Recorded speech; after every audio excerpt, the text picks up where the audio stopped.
எனக்கு அன்பான தேவனுடைய பிள்ளைகளே, ஒருவேளை உங்கள் தனிப்பட்ட வாழ்க்கையில் சில நேரங்களில் குழப்பத்தோடு சோர்ந்து போய் அடிக்கடி படுத்து கொண்டும் தூங்கி கொண்டும் அல்லது வேறு விதமான பயமுறுத்துகிற காரியங்கள், பலவீனப்படுத்துகிற காரியங்கள், உங்களால் விட முடியாத சில பாவமான காரியங்களை என்னால் விட முடியவில்லையே என்று சொல்லி ஏக்கத்தோடு ஏங்கிக் கொண்டிருக்கிற தேவனுடைய பிள்ளைகளே, இன்னும் சொல்லப்போனால் நீங்கள் ஆசைப்படுகிற மாதிரி, நீங்கள் விரும்புகிறபடி சில காரியங்கள் உங்களுக்கு நடக்காமலே நாட்கள் வீணாக போகிறதே என்று சொல்லி பயத்தோடும் வேதனையோடும் நடக்கத்தோடும் காணப்படலாம். நான் விரும்புகிறபடி என் வாழ்க்கை இல்லை, நான் விரும்புகிறபடி என் கணவர் இல்லை, நான் விரும்புகிறபடி எனக்கு சமாதானம் இல்லை, சந்தோஷம் இல்லை. ஏதோ 1-2 முறை சமாதானம் வந்துவிட்டு போகிறது.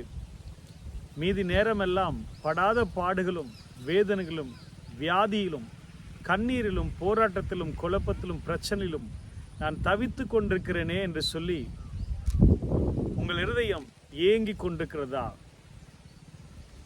ஆம் பிரியமானவர்களே, நம்முடைய வாழ்க்கையில முன்னேற்றத்தின் பாதையில செல்லக்கூடாதபடி, நாம் விரும்புகிற ஆசீர்வாதங்களை பெற்றுக்கொள்ளாதபடி நம்முடைய வாழ்க்கையில ஒரு தடைக்கல் ஒன்று காணப்படுகிறது அல்லவா? ஆம், இவைகளெல்லாம் நாம் முன்னேறாதபடிக்கு காணப்படுகிற ஒரு அசோகர காரியங்கள் என்று சொல்லி நாம் பார்க்கிறோம். அப்போஸ்தலர் 8ஆம் அதிகாரம் 23ஆம் வசனத்தை உங்களுக்காக நான் வாசிக்கிறேன். நீ கசப்பான பிச்சிலும் பாவக்கட்டிலும் அகப்பட்டிருக்கிறதாக காண்கிறேன் என்றான். அன்பான தேவ பிள்ளைகளே, முன்னே சொன்ன அத்தனை காரியங்களும் நம்முடைய வாழ்க்கையில் இருக்குமே. ஆனால்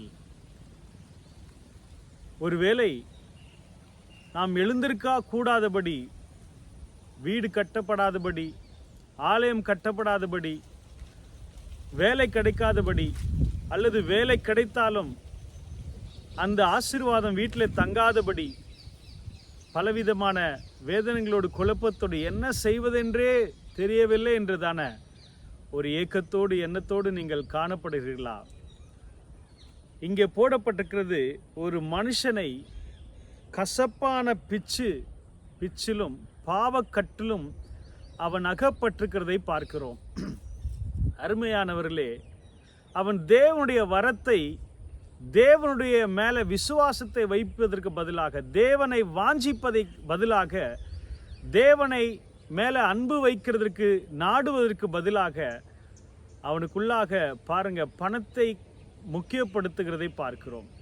இதை போலதான் நீங்கள் தேவனுடைய ஆசீர்வாதங்களை முதலாவது தேடாமல், ஆவிக்குரிய வைராக்கியம் பாராட்டாமல், இந்த உலகத்துக்குரிய காரியங்களுக்காகவும் யோசித்து வேதனைப்பட்டு கொண்டு கலங்கி கொண்டிருப்பீர்களே. ஆனால் ஒருவேளை இப்படிப்பட்ட கசப்பான பிச்சிலும் பாவக்கட்டிலும் நாம் அகப்பட்டிருக்கிறோமா என்பதை சற்று யோசித்து பார்க்க வேண்டும்.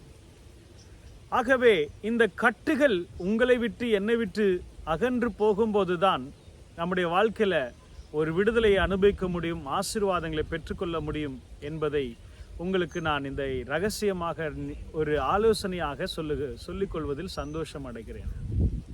ஆம் அன்பானவர்களே, உங்களை சுற்றி என்ன தடைகள் இருக்கிறது, என்ன பாவக்கட்டுகள் சாபக்கட்டுகள் இருக்கிறது என்பதை நீங்கள் உடனடியாக தெரிந்து கொண்டு இப்பொழுதே உங்களுடைய இருக்கிற இடங்களில் நீங்கள் முழங்கால் படிட்டு கண்களை மூடி தேவ சமூகத்தில் உங்கள் பாரத்தை வைத்து விடுங்கள்.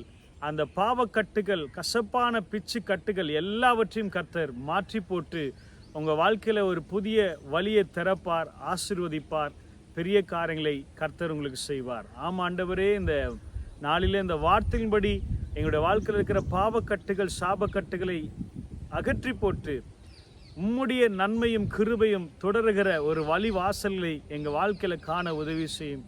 பெரிய காரியங்களை செய்யும். இயேசுவின் நாமத்தில் ஜெபிக்கிறோம் நல்ல பிதாவே, ஆமென். God bless you.